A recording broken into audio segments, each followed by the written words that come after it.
not even mean, Bowers Game Corner. You two are back again today for more of our Thoughts from the Corner. Here with my good friend Brandan. Hello. And we're talking about Decorum from Floodgate Games. It's for 2 to 4 players. Take 30 to 45 minutes to play. It's for ages 13 plus. And we ended up playing a 4-player game of this at Origins, thanks to an amazing person who taught us how to play.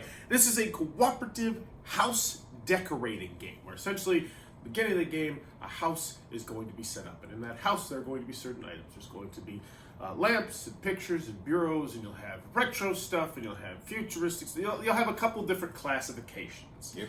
And then on your turn, you have 1 of 5 options in this completely cooperative game. You are going to either add things to the house, which are these little pop-outs that you put onto the thing, and then now you have a picture in your house, in your bathroom more specifically. You can subtract things, say, I hate that. Well, you don't say, I hate that, you just take it out. Everybody knows you hate it. You can pass if you're completely satisfied, if you want to, because you have certain restrictions. Everybody in the game is going to have certain restrictions they have to have. There could not be any blue things in the bathroom. You have to have 2 things in every single room. You have to have balancers. All sorts of different restrictions, and the key is all those restrictions have to be met by the end of the game. So it's kind of like there's a puzzle, and you have to figure out the one solution to that puzzle. But where it gets interesting is every time you take one of these 5 actions to swap, to paint, to add, to do that sort of thing, everybody comments on it, like how they like it or how they hate it. And along the way, there's some house meetings. You can share cards with other people. So, like, maybe if someone's been really ticking you off because they keep putting the lamp in the damn bathroom, you can be like, here's why we don't put the lamp in the bathroom, Billy. And then they have the card. They're like, oh, okay, I'll stop putting the lamp in the bathroom. Instead, I really need this lamp, but I guess we can tweak it over to the bedroom, and you make compromises. And that's the general vibe of the game. What did you think about it, Brandon?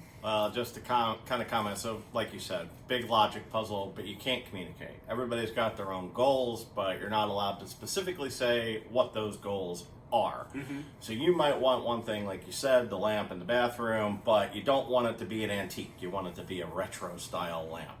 And you're just attempting to figure out this logic puzzle throughout the course of the entire game. As a whole, I thought it was pretty good. I liked it. I think you'd have to have the right group of people. We ran into a little bit of just communication problems and not really being able to understand what the other person was doing or why they were doing it. And that got a little bit of frustrating. We played a 4-player game, so that was played over a total of 30 rounds. We did not win. We at one point had 3 of our housemates that were happy with how the house looked, and 1 that wasn't. And we couldn't quite grok why they weren't happy. And at the end, the teacher came over and showed us the solution. In my opinion, we weren't even close. We were not even close. We weren't even close. And as a fun aside, I typically get games taught to me in booths, because we're at a convention. This is one where you could get a ticket, you could go and a volunteer would explain the game to you, but Brandon's being very kind. One of the people we played with was doing moves that were counterproductive. Like at one point, they put something into the house, and this was towards the tail end of the game. No reason. Like literally 0 reason. I was like, what?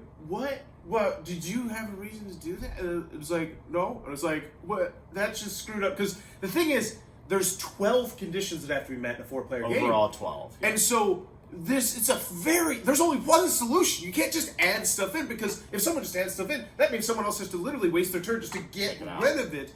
And then there's like the fun aspect I found was the role playing of it. Was saying, oh my god, like, and there were plenty of opportunities to do that. And it got to the point that actually the person demoing it was like, oh, do you just want the answer?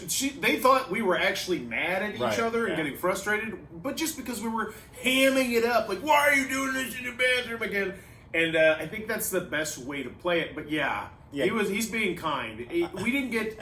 We got the gameplay, but at the end it was a little bit disappointing, because it was like, I wonder how many decisions you made that were just and like there was like, at the end of everything, you're like, I like that, I dislike that, I'm neutral. Every time someone makes a move, you say that.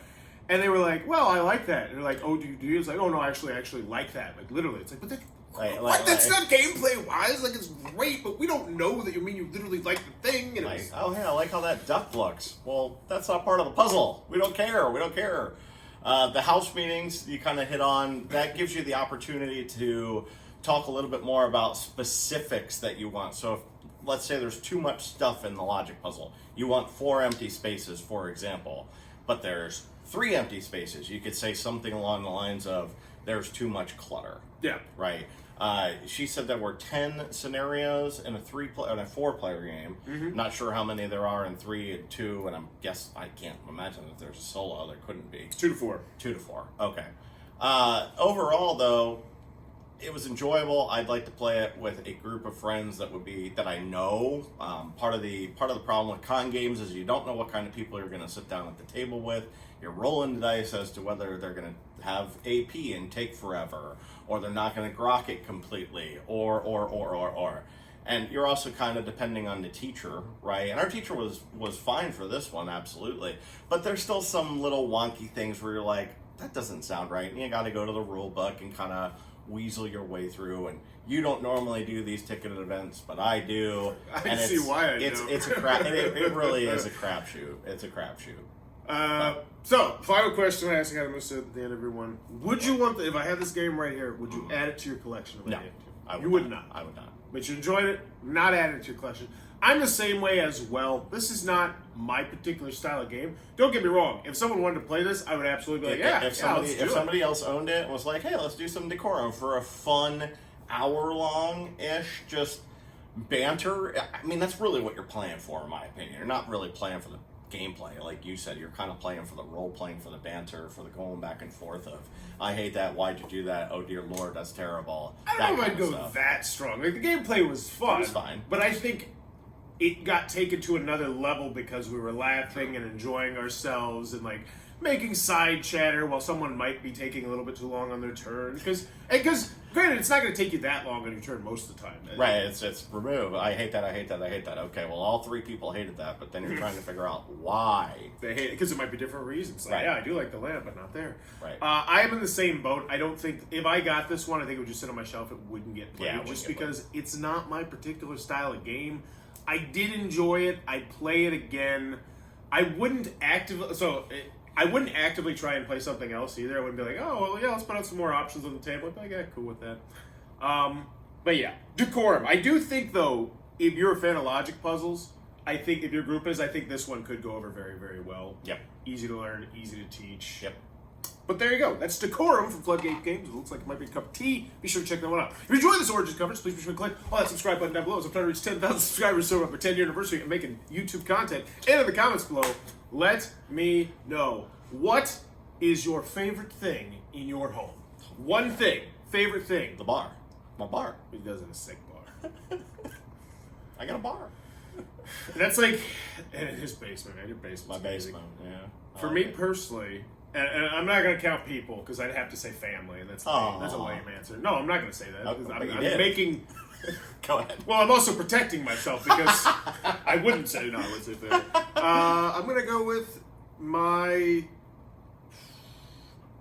games. Yeah, it's got to be your games. But then, I got like thousands, so it's like that. I'm trying to think, like, video games, no. Heirlooms, no. I don't really. Yeah.